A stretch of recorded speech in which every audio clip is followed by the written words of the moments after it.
Afternoon,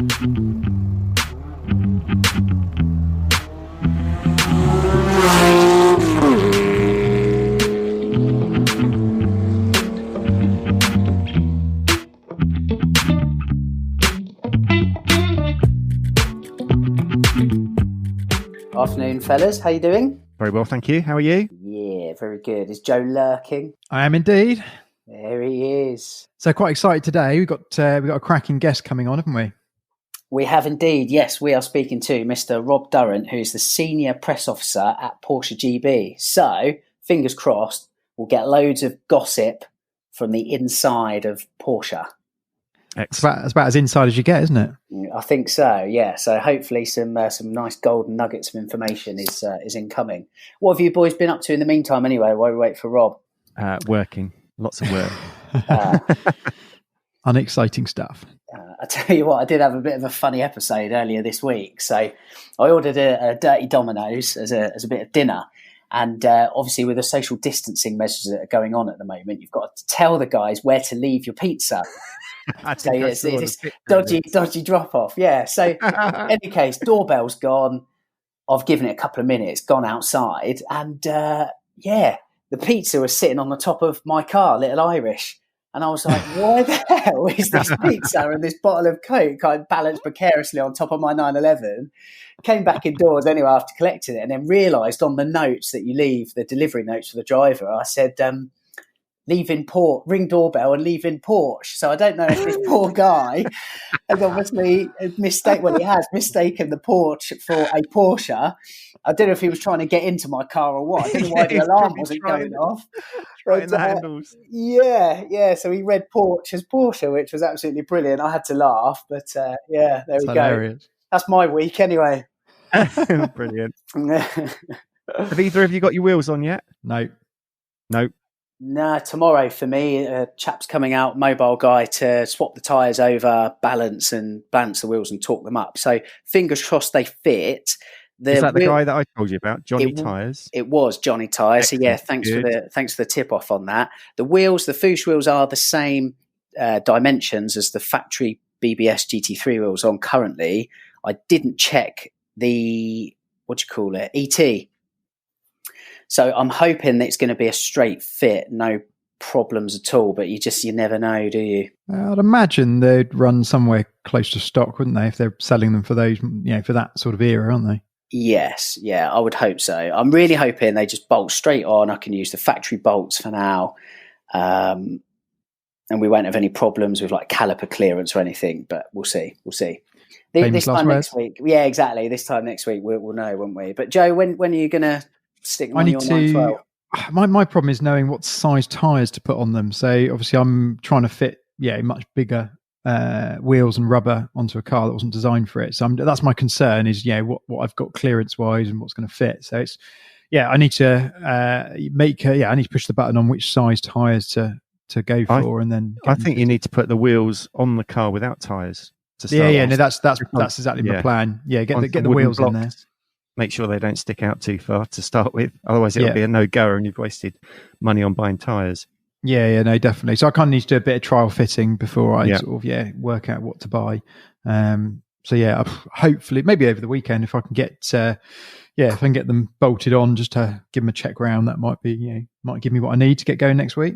Excellent. The other one is what brand of tyres to put on them as well. That's my next thing, because it's kind of a period sort of car, so it doesn't you don't really want new looking tread pattern on it if you can help it. Yeah. Right. That's enough tyre talk then. We'll park that, shall we, boys, and get Rob in for a chat? Yep, sounds good. Rob, hello. How are you doing? Hi, Lee. I'm good, thank you. I'm okay. Hope you guys are good too. Rob, senior press officer at Porsche GB. How much of an absolute meltdown have you had over the past few weeks with this lockdown crisis then? I imagine your world's been tipped upside down. Well, I think no more than anyone else's, and it's been challenging all round. I think we're first and foremost, fortunately, everyone's still well and okay, and we've been trying to support everyone that we work with and keep everyone in the loop as much as we can. And it's been things have carried on. We still have things to do. It's just been very, very different to the kind of things that we normally do. But no, as I say, just above all, we're just fortunate that we've been able to carry on and work sort of pretty effectively. I think, fortunately, in our world, your world, my world, we're used to being able to work remotely.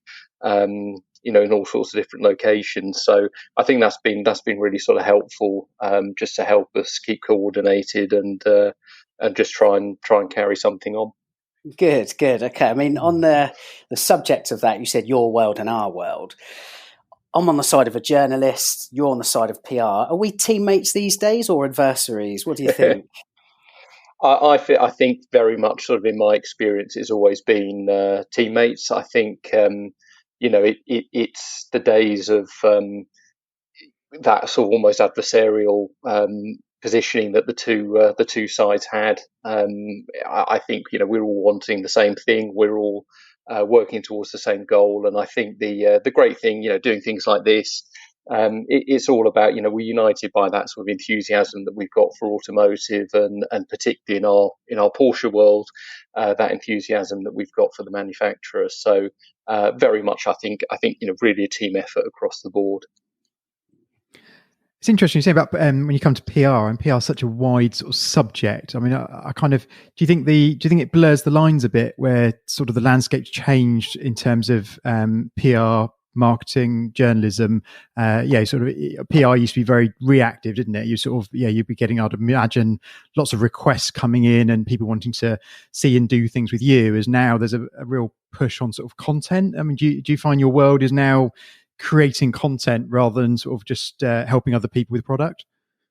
I think you're right. Everything's evolved at quite a pace, and I think no more so than the past few years. I think, yes, the boundaries definitely between PR and marketing are often quite hard to draw. And I think what we tend to sort of go on is essentially marketing is anything that's a paid placement. So, if there's actually a fee in order for that content to be aired, whether it's an advert, whether it's an advertorial, whatever it might be, then that's kind of the remit of marketing. I think for us, we're very much kind of working on the side of, anything that's, of course, there'll be a cost. Even just having a car on the press fleet has a cost attached to it. But it's that next level. It's not, we're not paying to place content, and that's where we take over. So that could be anywhere from a sort of traditional road test, group test, right the way through to, our cars appearing at a fashion show. There are all sorts of things where, there wouldn't necessarily be a fee for doing that. So that would be our remit. And I think where it's sort of difficult to draw the line is when you've got this sort of rapidly expanding world of YouTube. There's content that is paid for on YouTube, and there's content that isn't. And I think much as it's often flagged, hashtag ad and things like that, there's sometimes a sort of a misinterpretation of just an assumption that because you're appearing on a certain channel, that's paid for. And in our case, we're very fortunate to operate with the reputation and the brand that we have. Quite often, things that appear from us are, in fact, we essentially have a rule: we don't pay for sort of YouTube content. So it's all earned, which is very much our PR remit. So yeah, it is different, and I think for us, it is a really broad remit, all the way through from, as I say, from a traditional loan to somebody on YouTube producing sort of content around our cars, through all sorts of things. So it's probably a broader remit, and certainly has more people that we're trying to work with and help achieve their content. So, for us, it's a supporting role. We're helping other people create their content. How on the sort of the YouTube subject, I mean, that's such a big, I'll say up and coming, obviously been around a while, but is Porsche quite supportive of people that are trying to do the sort of organic YouTube channels these days, or is it quite guarded? No, we really, it's something that we've kind of done increasing over the past 3 or 4 years as the space, as it were, has grown. And I think we've got to look at it in different ways. So, like anything, a great man once said to me, measurement is management. And you do need to sort of understand what you're doing to be able to measure it. And that is a complicated process, and that process takes a little bit of time to evolve. So, being honest, at the moment, YouTube is a difficult one for us to pin down in terms of an actual value. How would we fit it into the metrics that we use? We're still working on that. So it means that we do YouTube, not because we're essentially getting hard and fast brownie points, but because we know it's the right thing to do, and it's the way the future is going to be. And to clarify that, it's not to say the future is just YouTube. The future is expanding. It's not. We don't, and this is a sort of personal view as well, that I don't feel that YouTube is growing at the expense of other things. I think it's opening up a lot of new people to cars who perhaps didn't have anything that quite suited the way that they wanted to engage with cars. So I think there's a big chunk of that YouTube audience is additional, which is ultimately a really positive thing for those of us in the industry, that there's more people able to engage with cars and take part in it. So and this isn't just in the YouTube space, this whatever the medium, we try to find ways within the pretty small capacity that we have. I mean, our fleet is normally numbers or just over 20 cars, so it's pretty small in the general scheme of things. So we try to sort of find ways and be clever to not only support the big magazines and the big websites and the big YouTubers.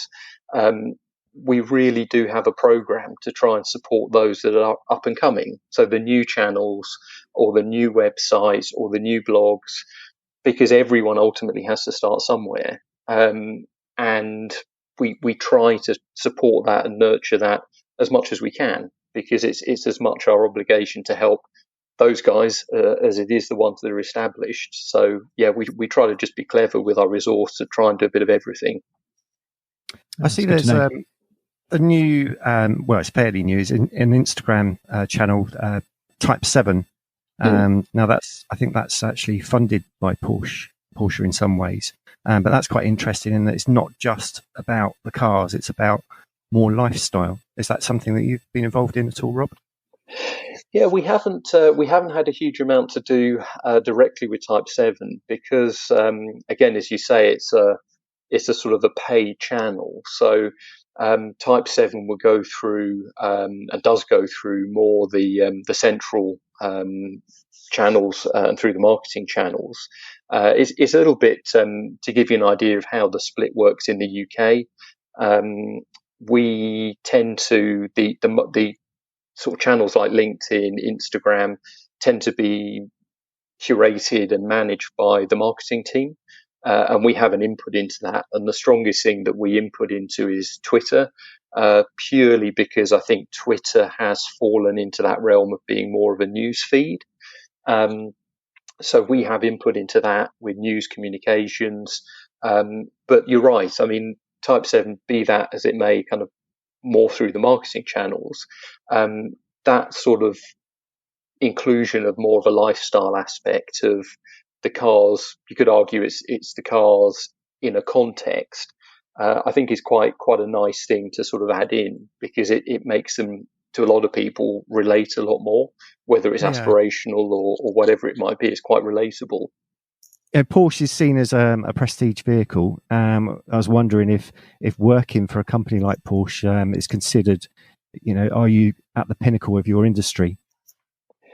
I think it's definitely, you do notice and you're aware of the brand that you represent, because you have, everyone, essentially in my seat, whoever they're doing it for, feels a real obligation to the brand that they work for, and that's kind of a natural thing, I think. But certainly for us, with that sort of that obligation that we have and a degree of the weight of the Porsche standing and heritage and everything that goes with it, I think you do feel very privileged to be doing it, because I think it's not even necessarily sort of how that, as a manufacturer, we position the cars in terms of pricing, whether you can put a premium tag on it or an ultra premium tag on it.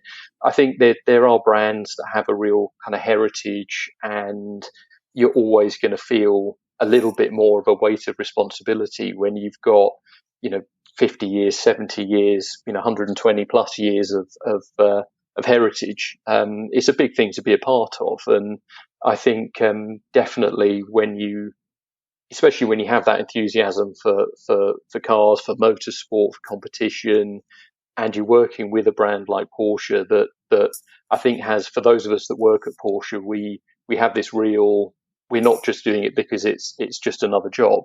It's not as if we're sort of supporting white goods or whatever it might be. Yeah. We've chosen and worked hard to try and get a place with Porsche because we have an emotional investment to it. So I think it's a big factor for all of us, and I think it's probably not widely sort of recognised much outside of the industry, but Porsche is a very big brand, but a very, very small team. So to put that into perspective, in the UK, we have about 150 people working in Porsche Cars Great Britain, which is actually quite small. It's one of the smallest teams around the world in terms of the based against the number of cars that are bought. So you have to have that passion and drive because we are a small team serving a big brand, big reputation. Absolutely. Similarly with that then, Rob, I mean, Porsche has a revenue of 28 billion euros. You mentioned the numbers in terms of GB as 150 staff, but does Porsche as a global brand that it is, does it feel like a big company or a small company? It feels like a really small company. And that's because it is a really small company. And I think, if you look back to the origins of Porsche and that ethos that was born through, the first 356 competition, it was always trying to make the more or the most of what you had. So you try and develop something that was lightweight to make more use of the engine. And it's just really interesting having sort of joined Porsche just over 4 years ago, that ethos to me feels very much still a part of the company, that we're very efficient, we're very good with the way we work, that we have a small team, but we are still able to achieve something that has established it as one of the leading car manufacturers in the world. And I think, and that's a really nice thing on a day-to-day basis, whether it's just popping over to see the colleagues in marketing or motorsport, or picking up the phone to the team in Germany, joining a conference call, meeting people on events. You get to know that small circle of people very quickly, and you get to know them very well. And I think that's one of the things that I've really enjoyed is that really getting to know people and having that human side to it. So it really does feel like a small company. Okay, and that's interesting to hear, and I think quite refreshing as well, it has to be said, particularly as to how much Porsche has grown almost exponentially over the past 10 years or so. But I mean, Rob, kind of knowing you as I do, you've got to be one of the most hardworking people that I know of in the industry. I mean, I've called you at all sorts of hours of the day, and whatever time I've been at the Porsche Centre, Porsche HQ at GB, dropping cars off or collecting them, you seem to be there. And I want to help portray that to people listening at home as the sort of lengths that you have to go to in order to facilitate not just the media, but then also to present enthusiasts with good content. So like an international launch, for example, what sort of work goes into that? And by that, it's not just organising the event, it's choosing the location, at the locations, what takes precedence, good driving roads or picturesque scenery. Can you kind of paint us a picture on that? Yeah, of course. I think, it's, I suppose the first thing to say from my point of view is, I appreciate you sort of understanding the effort that goes in. And I think it's, it's something we try to do because we are smaller. It means that we can be more personal in the way we support and respond to what people need. And I think, don't tell any of the senior team at Reading, but I absolutely love what I do, and I honestly it's never a chore. Turning up for work is never a chore. So I think it's always just something that I welcome, that opportunity just to be engaging with people and doing things and just working with the cars. So and I think a lot of us share that enthusiasm. But in terms of these sort of an international event, we're lucky that we have really great support from the team in Germany. So they have again a sort of a small but sort of very dedicated team who again and you tend to find that as a trend with Porsche, they tend to have been there a little bit longer. I think our retention rates are pretty high, which is great because people build up that experience, that knowledge, and that's very much the case with the events team in Germany. So what will normally happen is that we'll know roughly what the upcoming schedule is for the next year in terms of products, what might be happening, what launches we might be doing. It's all very much a movable feast for us because there's a lot of things at play and things do shift around quite a lot. And then what they'll do is sometimes, depending on the model, so put it into perspective. Say, for example, we launched the 8th generation of 911, the 992, in Valencia last January. That's going to be a really big one. That's one of the most important things for us. So it was important that we had an event venue that could cope with a high volume, that was able to deliver what we knew people were going to want. So I think that's the first and foremost, is that everything, whether we do it as a UK national event or whether it's a bigger international event, everything's kind of reverse engineered. So we won't necessarily say, oh, it's a new 911, we need to go to the most glamorous place we can find, because that would be lovely, and there's definitely a place for that.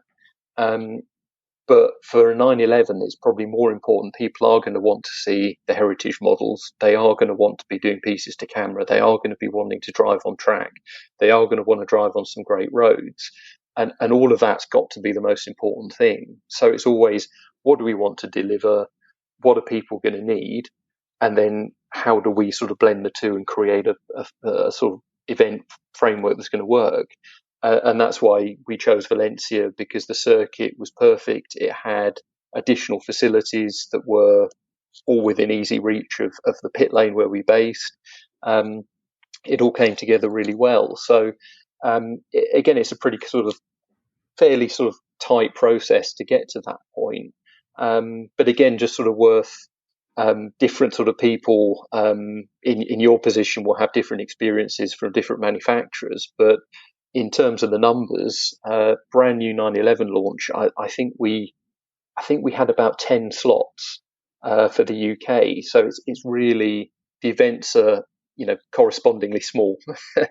It'd be lovely to have 25, 30 slots available, but it's not always possible. And the other thing that we look at is everyone's time is precious, and I think particularly in the UK, everyone's working really hard to produce content, to write up reviews. And quite often when we go on these events, even just when you're on the shuttle back to the airport, the guys are sort of sat on the laptops, they're starting to write things up. It's a lot of pressure. So, if a British Airways business class flight gives us the best timings to get people out and back as efficiently for their time as possible, we'll do it. If it's an EasyJet flight, we'll do it. And that we get a lot of support, I think, and that's our feedback that we get, and that's what we do. We take a lot of feedback and process that in. It's a lot of it is just, as I say, delivering what helps people. Have the do you think the days of sort of the razzmatazz of impressing journalists has kind of moved on a little bit, where it's more about their time and getting the content out there rather than sort of buttering them up the right way? I think it is all about just timing and efficient use of people's time. And I think, as I say, there'll always be a place and a time, I think, for a little bit of the razzmatazz, because it is. Yeah, there are times when it's just it suits the mood and it just fits well. But I think it's very much again, maybe more reflective of Porsche, and I only have experience of doing these events with Porsche. But I think, for us, again, we're in that sort of position where it is all about, the products do tend to speak for themselves. It's all about the engineering. We'd rather sort of have a sit down for 45 minutes with a chassis engineer and talk about springs and dampers. And, I remember my first launch being the GT2 RS launch, which for a real kind of high performance fan like me was just incredible. Just listening spellbound to Andreas Preuninger as he talks about the helper springs and the primary springs on a GT2 RS, and I think that's the most important thing for us. So that'll always be the primary focus. Yeah, it's interesting. You were saying that you've got limited slots for these type of events. How the hell do you pick who goes? That must be so difficult. It's really tough. It's one of the hardest things that we do, is trying to sort of balance that out, and we have to kind of be. We try to be clever with it in terms of sort of understanding people who might be able to go and cover it for 2 or 3 publications. There are other publications who understandably would rather just send their own correspondence. So we have to balance it. And it's not, unfortunately, it's a fairly thankless task that you're never going to please everyone all the time.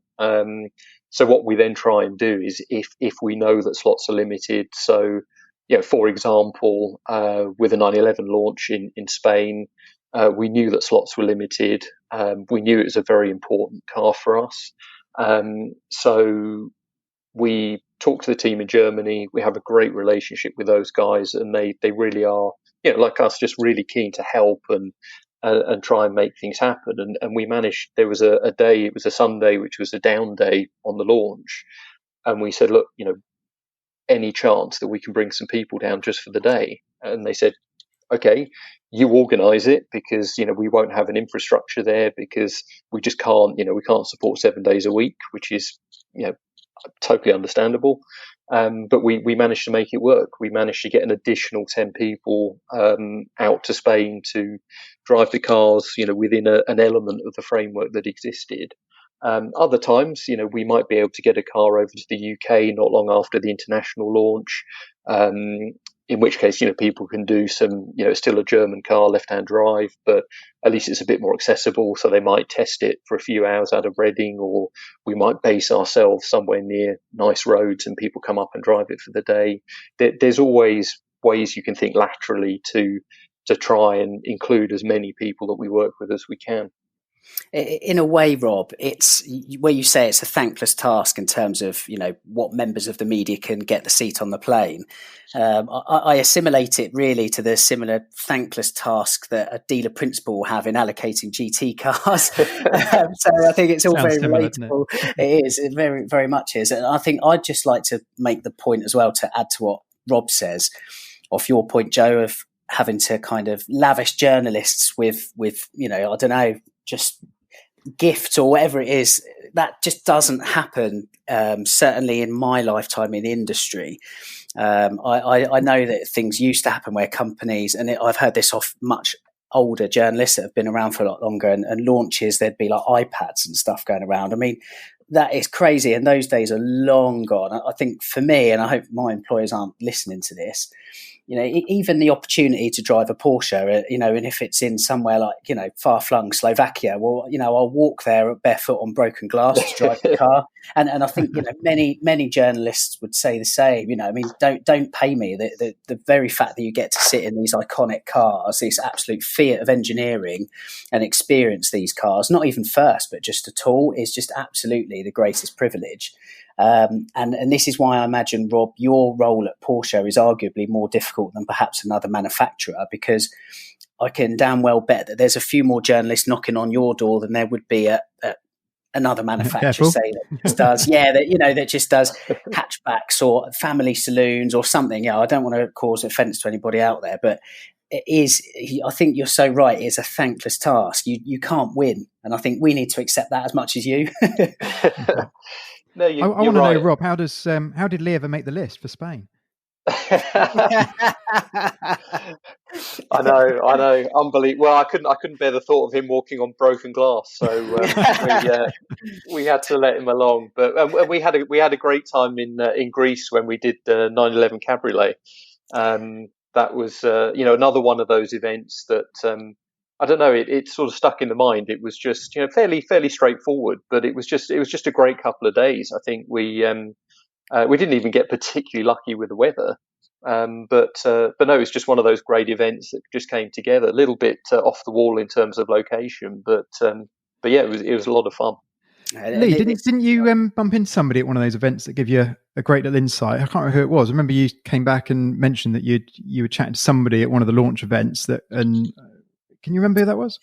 It might have been Kyle Fortune, a journalist that writes for T911. Absolutely splendid chap, and Kyle he writes a lot of the launch events or covers a lot of the launch events, not only for Total 911 but for different media outlets, and again, not just Porsche.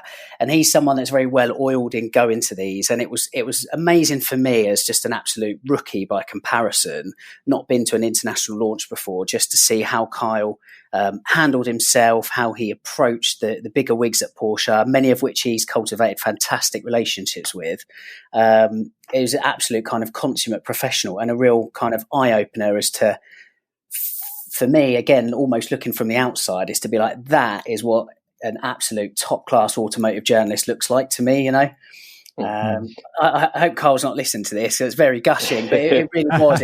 It was a real eye-opener, and that's clearly someone that's been there and done it and has clearly benefited from that, Yeah, I think from echoing that from our side, I think it's one thing that I'm always really impressed with is that I think there's I don't know, it's a long time since I sort of read a car magazine purely just as a reader. I still really enjoy reading car magazines, but you can't help but view it in a different way because you know the nuts and bolts so much. But it was one of those things that there are so many people that I get to work with who were just so formative in the early years of my sort of automotive development and just building that passion that's kind of spilled over into a full-time role.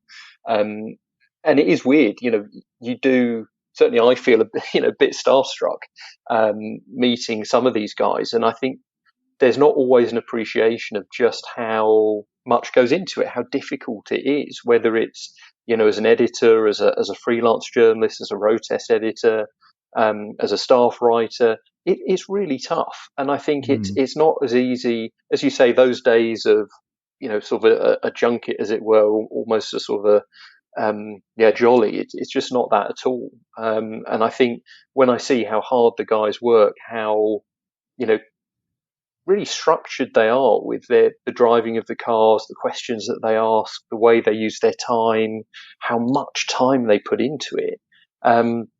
It's from our point of view, it's time consuming because we're on an event and we're trying to sort of facilitate what everyone needs and all the requests.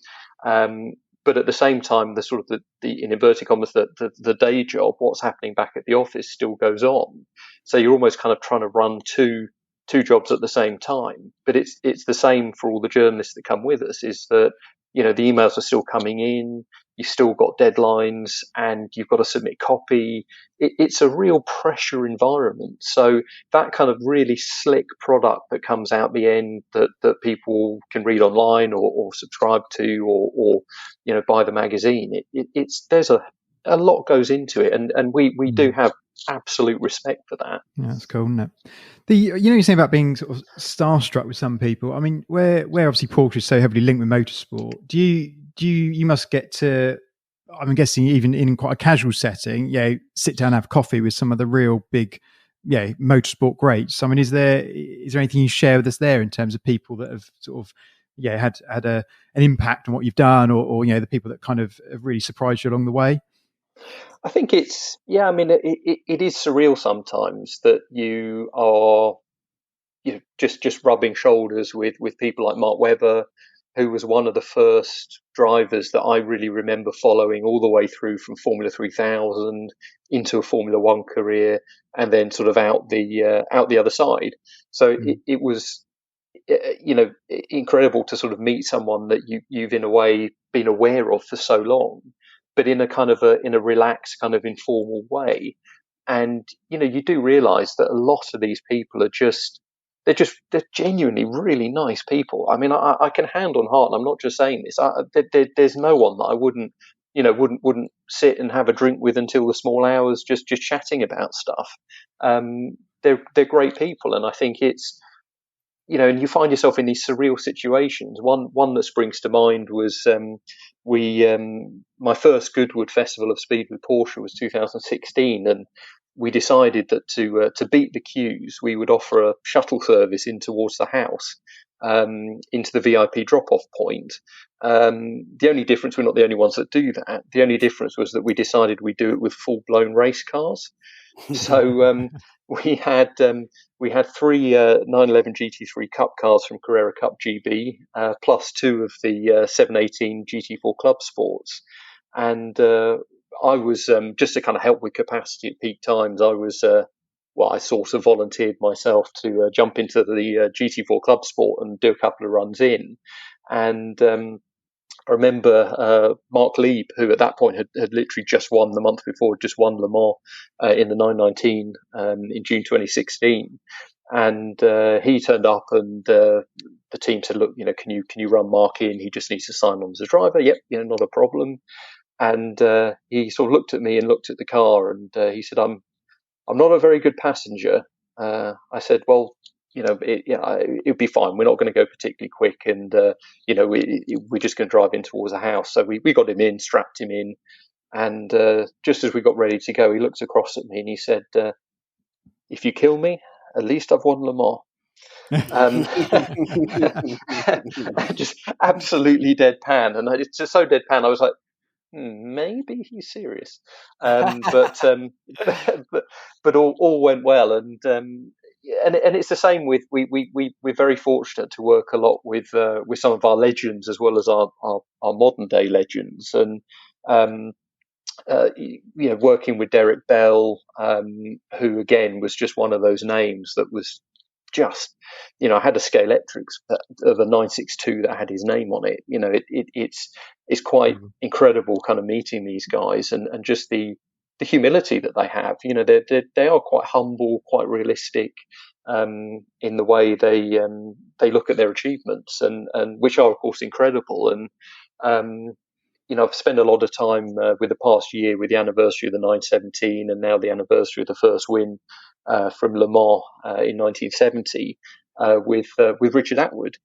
And Richard was someone like to spend time with. I mean, he must be quite a character.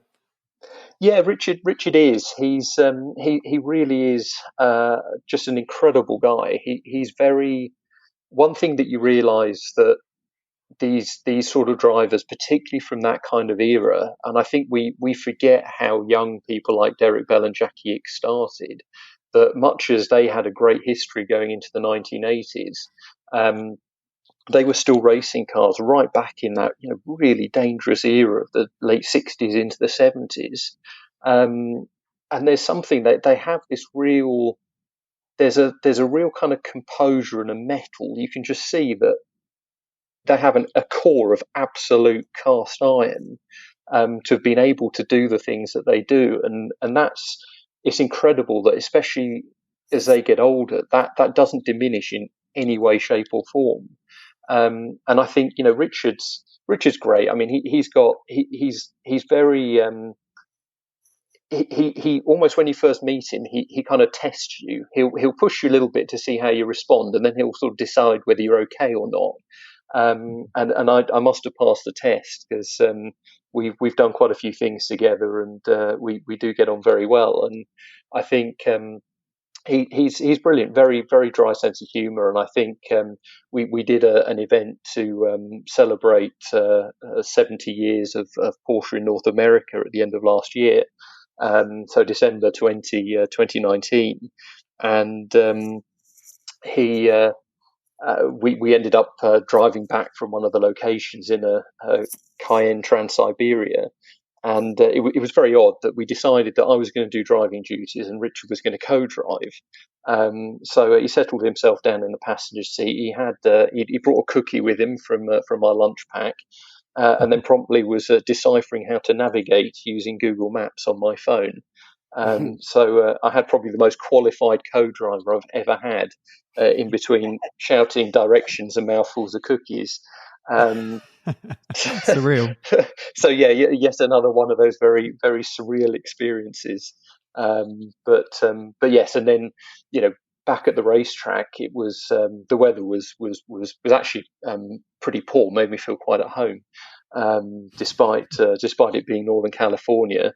And there was a little bit of sort of concern about driving the 917. So the museum had shipped the 917 along with a few other cars out to California for the event. So they said, "Look, Richard, it is soaking wet. Do you mind just taking out the 917, seeing what you think?" He was like, "Yeah, absolutely fine."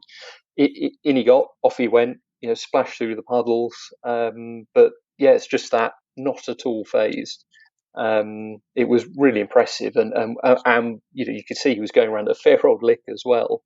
And I think case in point was when, if anyone has watched the piece from Series 3 of the Grand Tour, where Richard in a 917 and a flat cap takes on Neil Jani in a GT2 RS and a crash helmet, and does a pretty good job in it. Pretty good job. Yeah, you still got it. Talking of sort of on-track adventures, have you got any other adventures that you'd like to share with us? Well, I think we do get the opportunity to do a few sort of bits and pieces and steal the odd lap here and there, and I think it's one of the sort of biggest sort of motivators for me in terms of moving to Porsche and taking on this role was thinking back to my own sort of fleeting racing days. I always recall I was never sort of fortunate enough to race a 911. In those days, it was and I'm dating myself here, but in those days it was the 996, both the Cup cars, but also the RS and then the RSR versions. And to me, they were the cars that were dominating sports car and endurance racing at the time. They were ultra successful, and to me, that shape, and I also have a Scalextrics of those too, was just really synonymous with sports car racing and what I was aspiring to. And it always stuck in my mind as a sort of 20-something-year-old race driver that we'd have to our car would have to get towed all the way down to the pits, up to the start line. You could only fire it up a certain number of minutes before the race would start. There was a whole process to it. And while we're sort of busying ourselves doing all that sort of thing, you'd see the Porsche teams would just fire the cars up in the awning. They'd potter down under their own steam, turn off, turn on again, move to the grid, turn off. It was just it was the most demoralizing thing, and then set off and then fill out the podium. It was really, just at that point in time, not having any sort of particular allegiance or leaning or whatever you might call it, just to see, that kind of depth of engineering, even in a race car, was so impressive. And I think that was one of the things that really kind of left a mark. So fond memories on track, and then yes, the opportunities to drive every now and again drove scrubbed in a set of tyres in a GT4 Club Sport, which was very understanding. I think the motorsport team appreciate. Sometimes they just see me staring down the pit lane with a wistful look in my eye. But and it does recall. I remember the first Carrera Cup Media Day that I did, which was literally, I think, a week after I joined in March 2016. And it's always one of the bigger moments is when we line the cars up as a grid to go and do the group shot. And you have all the cars, 20-something cars, all lined up at the pit exit. The light goes green and off they go. And again, another one of my sort of inspirations was watching Tim Harvey in the Super Touring days, winning at the Donington Grand Prix, European Grand Prix support race in '93. 90. Yeah, that was '93, and then going on to race with BMW. It was Renault and then Volvo, and very much an inspiration. And I think I sort of looked over, and there was Tim. I'd never really met him before, and he was doing exactly the same thing as me, just watching the cars disappear out the pit lane, and we caught each other's look, and we just knew we were both thinking exactly the same thing. Although I think, if we were both to jump into a cup car, I think his chance of being straight on the pace would be much higher than mine, because something I hadn't sort of fully appreciated was that, having sort of retired from touring cars, was he's still our most successful Carrera Cup driver by a reasonable margin. I mean, 36 wins. It's going to take some beating. Funny you mentioned Richard Attwood. I have a story which I don't know if you're aware of. It seems to be a bit of an old wives' tale. I'm hoping it's true. Is somebody, I say Citibank or some London firm, had hired the PEC for the morning, invited the team up for a morning messing around in the cars at the PEC as a gift for the time. And Richard Attwood was trying to teach the guys there some basic kind of car control techniques, none of them listening whatsoever. So the story goes, at lunchtime, he lined them all up at the canteen area of the PEC with the glass panes overlooking the handling circuit for PEC, and has caned this 911 round the track. And everyone's been like, what? Not knowing who he is, blimey, the granddad can drive. And he's kind of come back in and said, right, now are you going to start listening to me? And apparently they've said to him, mate, have you done any racing in your time? And he didn't even tell them that he was Porsche's first ever Le Mans winner. He's just turned around and said, yeah, I've just done a bit of club racing in my spare time. I can't remember who told me that. It might have been maybe Richard Bott at the PEC. I could be really wrong there, but he is an absolutely fantastic individual, it has to be said. Yeah, he really is, and that sounds absolutely like the sort of thing that he'd do. He even when I first met him, I was a bit again, so quite apprehensive, and very aware as well that he has a really impressive history in Formula One. When you think that he quite often would super sub in, and he had a second place finish in the BRM at Monaco. I think he's super subbed for Jochen Rindt, and was top placed again. And I think that's just massively impressive. But he was very. When I sort of first brought it up, he was again just very much sort of like, oh well, it was sort of what you did in those days, just very, very humble about everything that he'd done. And one thing I hadn't really sort of appreciated until I got to know Richard a lot better was that he was really sort of quite involved as an apprentice in the engineering side of things. Okay. So he had a real kind of a real understanding of the mechanicals behind the cars. And I think so much of his success in that era, when reliability wasn't what it is now, came down to that mechanical understanding and that empathy that he had for what was going on with the car.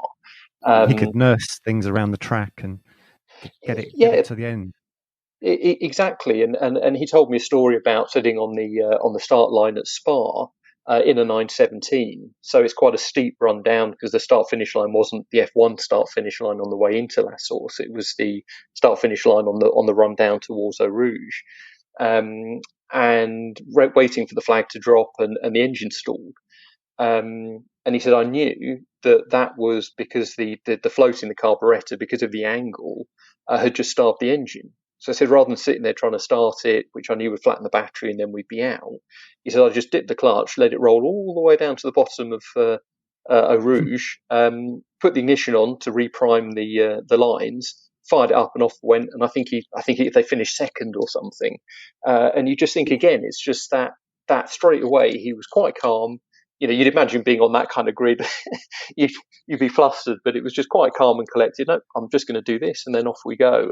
And it's that real depth that you don't really get until you really sort of spend time and just talk to people. Yeah, agreed. Fantastic bloke. Funnily enough, when you mentioned his dry sense of humour as well, I remember there was a time, I can't remember if you were at Porsche by then or not, Rob, but it was a SMMT media test day at Millbrook Proving Ground. And Richard was there for the day in a 991 Gen 1, I'm going to say, Turbo S cab, possibly Gen 2, that sort of time. And he was taking journalists out for passenger laps on the high-speed bowl. And as you well know, on that media test day, on the high-speed bowl, the maximum permitted speed is 100 miles an hour, isn't it? And in any case, that meant nothing to Richard. So we've gone out and we're going along, and he had to stay. It was in the inner 4 lanes, I think, of 6. In any case, we're hammering along. Obviously, we're in a cab, but the roof's up. But he's got one hand on the wheel. His other hand is kind of gesticulating. I think he was talking about his old Peugeot at the time or something. And I mean, we were on the outermost lane. So, you know, the car is at an angle, to say the least. We were caning it. Oh, it was approaching 160. You talk about compression. I think my head was being put into the floor pad. And then it kind of come through on the radio that, we've had a message from the clerks or the owners of the course that it's 100 mile an hour and it's inner 4 lanes only. Can the 991 Turbo S cab please remove itself from the outer lane? And Richard was absolutely gobsmacked, flabbergasted. He was like, do these people not know I've won Le Mans?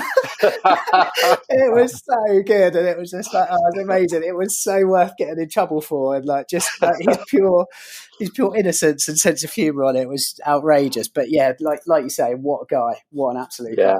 He always has that sort of twinkle in his eye, and I'm not going to spoil it because I'm hoping it'll end up in print at some point in time. But I have had a sneak preview of his school report from when he was 4, he was quite a strong, cheeky personality even at 4 years old. It's good. It's great to hear. He's top man. Rob, we'll bring it back to you if that's okay. Where you were mentioning, obviously, your racing history. I mean, racing in British GT is absolutely incredible. You have a pretty good handle on how to drive these cars. So how does a GT3 Cup car, a current one, compare to the 991 Gen 2 GT3 RS then? It's quite interesting. I've only sort of fleetingly driven a Cup car, so not really at speed. But I have been lucky enough to do a few laps in the GT3 RS and the GT3 as well. And what's interesting is sort of putting that together with the feedback I've had from other journalists that have driven the GT3 Cup. I think there's 80% of a GT3 Cup is the same as the GT3 and GT3 RS road cars. So there's quite a high degree of commonality. But I think as soon as you get into the Cup, it's amazing how even just having that interior completely stripped down just changes the feel and the environment. It's like anything. You could get into a car that you've driven daily for 10 years. If you then got into the same car with, a seat that's as low as it can go and all the interior stripped out, it would feel completely different. And I think it's the same thing with the Cup car. I think once you sort of get going, there's a lot more transmission noise because of the straight cut gears that you have in the race car, but there's no mistaking the sound of the engine. And I think that that was the first thing that struck me. Was I remember when the Gen 2 GT3 we launched it in the UK up at Anglesey, and I'd just come from Donington Park where we had a Carrera Cup round to then go to Anglesey, and I remember just the road car driving out the pits at Anglesey and thinking, hang on a minute, where am I again? It just sounded exactly the same. And I think that's the great thing. The engine is exactly the same. So in terms of its power characteristics, the noise, the only reason the race car develops 15 horsepower less is because the rev limits drop from 9,000 on the road car to 8.5 on the race car. So, that in the way it delivers the power is really the same and really quite familiar. And obviously there's the traditional 911 handling traits, which, or more, I should say, the way you drive it, which is very much a different driving style. So you drive it more like you would a single seater because of the weight distribution. Yeah. So the way you would get the car to perform at its best is very much the same, whether it's a slightly softer road-focused GT3 or an absolute, full-on dedicated race suspension setup in the Cup car.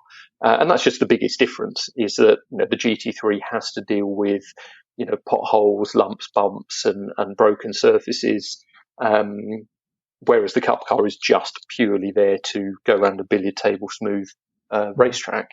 But yeah, I think, and the thing that always surprises me, that I never, having done a sort of a stint as a driving coach, is that I did a lot of track days, and there really are very few cars that can go on a track day and be driven by a driver who is capable of extracting sort of 8, 9, 10 tenths out of that car, and to do that repeatedly over prolonged periods. And I think, that's part of the massive respect that I had sort of building up to where I am now, was seeing people in those days it was a 996 GT3 RS or, whatever it might be on track days, who would just lap after lap after lap, the car would do it. And that is unusual, to jump into a road car that not only doesn't feel out of place on a track, but that can do that all day. You could have an open pit lane day, and you could drive 6 hours and just stop for refueling. And they're even good on the tyres. As we discovered when we launched the GT3, the Gen 2 991 GT3, that with the Cup 2 tyres, we were anticipating changing them twice a day. As it is, one set was doing 2 days. Amazing. Which is really impressive. I think it's what the car's been designed for out of the factory, though, isn't it? That's the difference, isn't it? That it's not, rather than taking a road car and trying to make it track worthy, they kind of it's the engineering is sort of track focused and then reined back in for the road. Would you agree with that? Yeah, I think so. There's a real, there is a real technology transfer between the race programs and the road programs, and vice versa. And I think it's something that is almost a bit of a cliche, that it's almost something you say, but no one really knows, how much it is related. But I think the interesting thing for us is just in terms of, underlining that for us, is the fact that, at Weissach, you have the GT department and the motorsport department are both in the same building. They literally, they sit next to each other. They can just wander down the corridor, chat to each other. There is such a close sort of relationship between the two. And I know I've heard Andreas Preuninger and Pascal Tullinden, respectively heads of the GT and motorsport teams, both saying that there is a lot of kind of transfer, because road car division does a lot of work on aerodynamics that might benefit what motorsport program are doing, and vice versa. So again, it's that efficiency, that what's the point of two departments taking the same bit of aero or trying to achieve the same sort of things with aero, because the holy grail, as always, is you want as much downforce as you can get for as little drag as you can get. And that works on a road car because you're looking at fuel efficiency, but it works on a race car because you're looking at straight line speed. So the goals might be, or the reasons behind the goals might be slightly different, but the end result is the same, and it makes sense for them to work together. So yeah, you're right. There's a real, designing in from the outset that this is what the cars are there to do. Do you reckon one tips the other? Do you reckon do things start in motorsport, or do they start in sort of Weissach Road and go one way or the other, or do you think they just meet in the middle on lots of things? I think so. I mean, it's a difficult question to answer, and I've heard that sort of question put to the teams at various points, and I think it is a difficult one. It is that sort of chicken and the egg, but I think it is a very sort of liquid process how these things evolve, and again, a very kind of, I suppose, a very realistic human way of doing it, in that I think there is an expectation. I can't speak for the reality in other businesses, but that everything is corporate, everything is kind of, set in processes, and that makes it a bit rigid and inflexible. And I can only say I've never come across that with Porsche. Everything seems very human in terms of, what people want to put into it, what the project needs to be, people being personally invested in what they think is the right thing to do. So I think it is. It's just a very liquid process, which seems to work. Just on a complete tangent then, Rob, as we've dived into where you are at Porsche and what you've done and a bit of your racing history and cars you've been in and all the rest of it. In terms of going sort of previous life to Porsche, I think you were am I again right? Tell me if I'm wrong, but I think you were a barrister back in the day. Were you at the bar? Is that right? Yeah. So this is sort of career number 4 or 5. I've sort of lost count. But yes. So I made the decision. I left. I raced while I was at university. But was realistic that even sort of starting at 19, that I was quite late to the party. So never had any aspirations for it to ever be anything other than something I did for fun that I just really enjoyed and would do when I could. So when I left university, I didn't have the time to sort of put into racing and the amount of time and effort it took to raise funds and or everything that goes with a race campaign these days. So I went off to worked in IT, but always had aspirations to train for law. So that I did in due course, and was called to the bar, and that was pretty much exactly the same time that the financial crisis bit. So it wasn't perfect timing, and I think a whole kind of section of people that were studying and sort of progressing either into a different career or starting their career afresh found the same thing, that the rule book kind of changed a lot in 2007, 2008. And for me, it was, in a way, it was I suppose, the catalyst to make cars and driving my full-time job. It had always been in the background. It had always, if I'm honest, taken up probably a lot more time than it should have done. But it was an opportunity that in the instructing world at that point in time, there was still quite a strong demand. I don't know why, but there was, and it offered me a full-time opportunity to coach and to help really people who had a passion for driving get better at realizing that passion that they had, and I loved it and never looked back. I've been in the industry now since full time since 2008, and absolutely loved it. I wouldn't say I regret it for a moment. Yeah. And do you reckon where you are now, is that ticking all the boxes? Is that the dream role? I mean, cars and in terms of the association with the brand and everything else, I mean, is that the one, or do you think there's still another foray to go? It's difficult, isn't it? It's almost a bit like when F1 drivers kind of win everything under the sun, and it's like, but I still like to do it for Ferrari. It's a bit like that in our world. It's kind of, I know a lot of people, certainly for me, it's been an aspiration to work with Porsche for a long time. So it's difficult, isn't it? I mean, I haven't really thought about it because, it's a great place to be, and we're lucky that we have so many different diverse elements that we get involved with. And I think for me, everyone works in a different way. And I think, I know people who like to sit down on a Monday morning, see an in-tray, and know that their week is going to be getting through that in-tray. And then on a Friday afternoon, that last thing that's in the in-tray will get filed, and then that's it for the weekend. And then they'll repeat on a Monday. And that's kind of really, that's really encouraging. That's the way they like to work.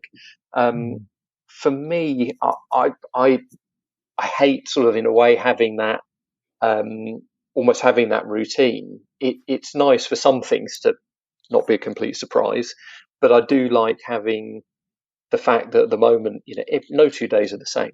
You could be having a day in the office doing a bit of paperwork and catching up.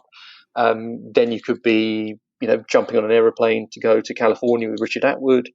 Then you could be filming. It's so varied, and I think just the role itself and the way that fits, because the role that I do isn't the same for different manufacturers, because different manufacturers will do things in different ways. They have different things that are important to them and what they do.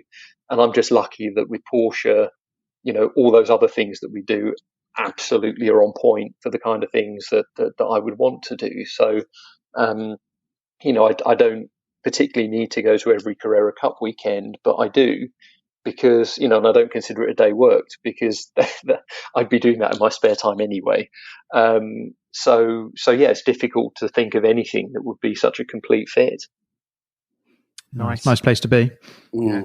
Give me a shout when you decide to finally move on.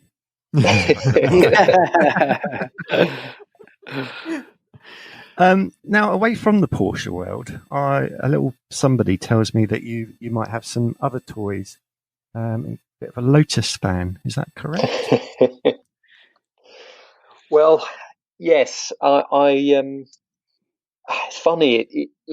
We've talked about the strong influences in how I sort of came to be at Porsche and what made me go that route. And it's I suppose very topical at the moment with the rise of esports and the role that that's currently playing in everyone's sort of program through lockdown. But I think for me, what sowed the seed, it wasn't so much even James Bond or anything like that.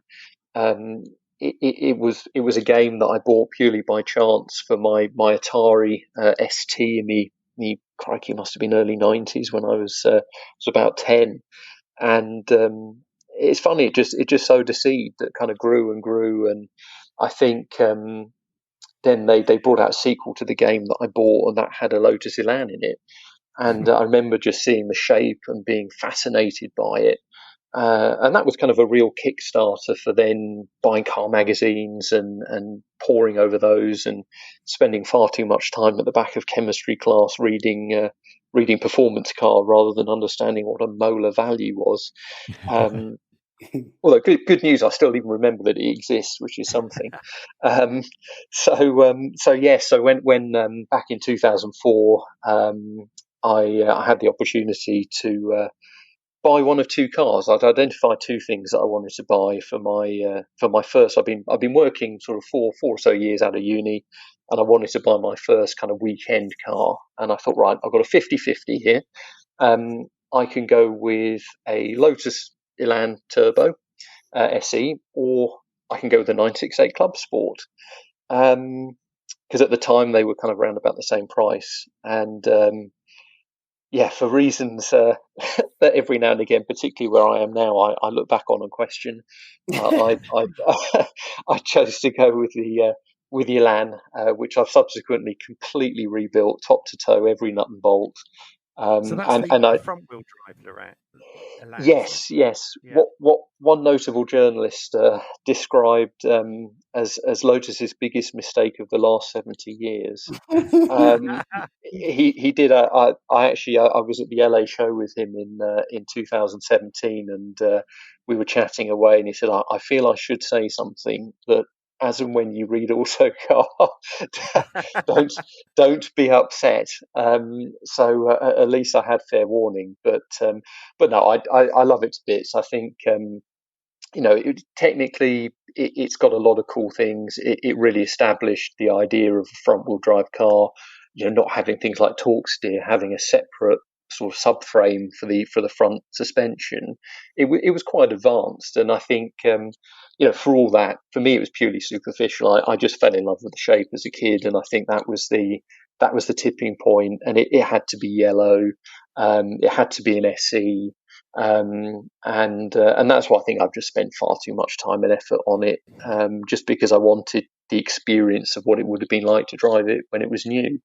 But the good news is, I'm still looking at 968 Club Sports, and it would be really, and looking at 996s too, to be honest, because there's something with the Elan. It's not something that I'd use on a day-to-day basis for all the work that I've done. It's not something that I could use maybe to sort of go to the office, because we spend so much time on event and out and about that the mileage we do is fairly low.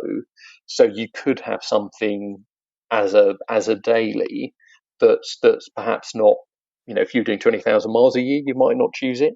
But with my mileage profile, that might be practical. So I'm feverishly working through the man maths. Well, I think Andy has got a Sunday morning drivers club, the name or title of which he can't actually pronounce. It's predominantly Porsche, but I mean, it goes without saying, Rob, I think you should bring that Lotus down one Sunday. You can be the honorary guest Lotus driver for the day. It'd be cracking to see it. It really would. No, I'd love to. Thank you. No, that'd be awesome. We usually finish these episodes with interviewees by asking 10 questions. They're the same set questions. We'd like to fire those over to you if that's okay. We've got, I think, a couple of deviances from the norm. I think Andy's put as question number 1 here: can we have a GT2 RS on long-term loan? But obviously I'll scrap that one out now. Our long-standing question 10 as well, of course, is the Cayman a real Porsche? But I mean, it's pretty pointless asking you that, isn't it? Because if the senior press officer at Porsche GB says the Cayman is not a real Porsche, then we might as well call it a day. Yeah, so we're going to replace that unless, of course, you believe it isn't. No, it firmly is, but I'd be happy to offer an insight as to why I think it is. Just to be fair, go for it. You've got to hear that. We need that on there. Well, I think the interesting thing is that, I've had that sort of, in a way, that slightly different journey. That for me, learning Porsche was something that I did sort of starting in 2016 and almost really started from scratch. I'd never really had the opportunity to drive one. And it was interesting, a friend of mine, we both sort of started with Renault Sports around about the same time. And, as you progress through, well, he's progressed and I've kind of stayed with front wheel drive cars. He was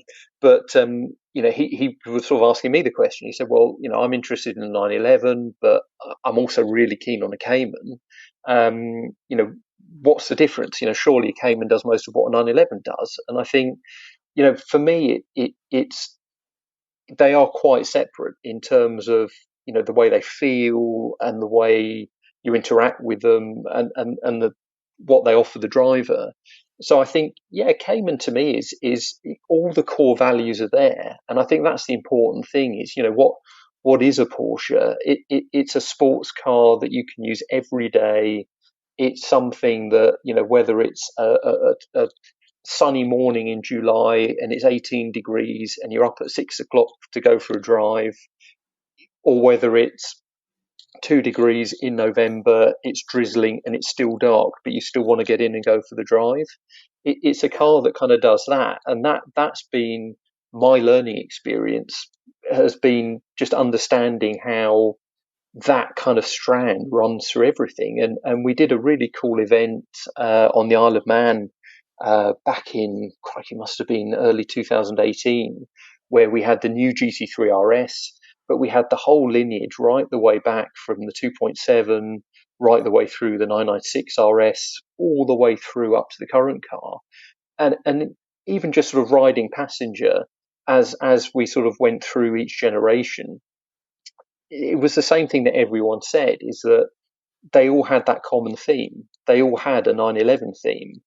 And it's the same whether you sort of get out of a 996 and you jump into a 992. There's still something quite 911. And that's the same broadly with Porsche, is that, I've discovered it, whatever I've jumped into, whether it's been, Macan or Cayenne or Cayman or Boxster or a 911, there is a sort of a theme that runs between them. So I would, that would be my take on it. Just even putting my professional hat to one side, just as a driver, that was kind of my feeling as I learned the cars and drove them for the first time. I think that's the definitive synopsis that puts the argument to bed, really, particularly on this podcast.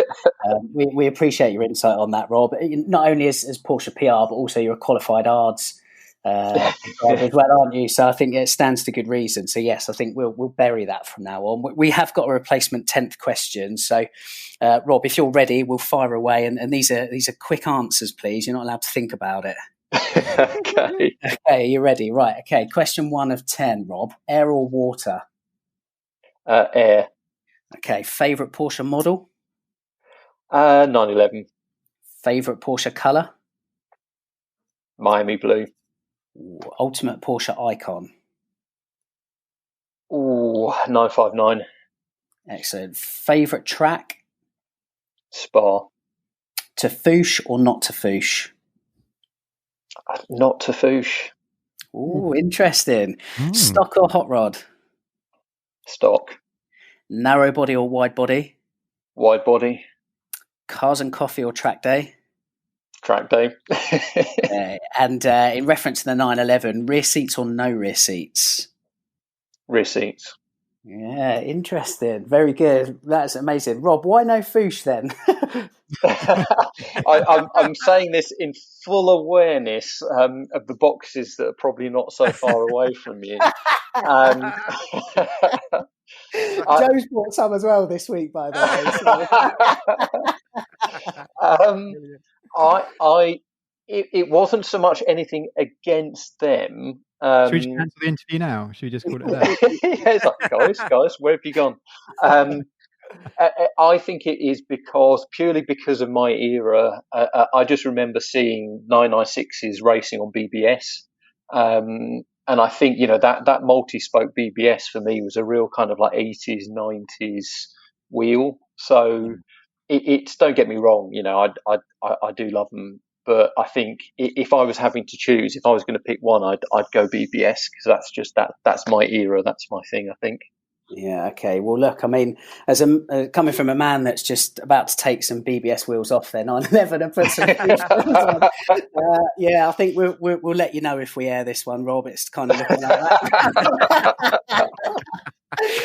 In all seriousness, Rob, we really appreciate your time. It goes without saying, as we said earlier on in the interview, enthusiasts, we cannot absorb this wonderful content if it's not for people like you, and certainly from us inside the industry, we can't do our job without your diligence and hard work and passion. So thank you for that. Thank you for sharing your job and your life with us as well. We're exceedingly grateful, and we'll see you and your Lotus at a breakfast company very soon, with any doubt, with any luck. Well, thank you. Yeah, hopefully we'll see you soon. And again, just from our side, we never take it for granted that we have that passion and that following, and people like you guys really fueling that, because it does motivate us too. So it's been a real pleasure. Thank you. Ideal. Thank you very much indeed. Great interview and a great guy, isn't he? Oh yeah, absolutely. That was a good interview. Really enjoyed that. Cool. We've actually got our next interview tied up, signed, sealed, delivered as well, haven't we, Andy? Ready to drop soon? We have indeed, yeah. Great interview with Damon Jones, formerly Singer, currently Gunther Works, and lots of other really fascinating history as well. So looking forward to that. Yes, been around the automotive mainstream manufacturers as well, if you can call Aston Martin and McLaren mainstream. So really, really interesting. Brit abroad, isn't he? Flying the flag for us now over in Los Angeles. So indeed, we shall be dropping that one very, very soon. Excellent. Right, see you all soon.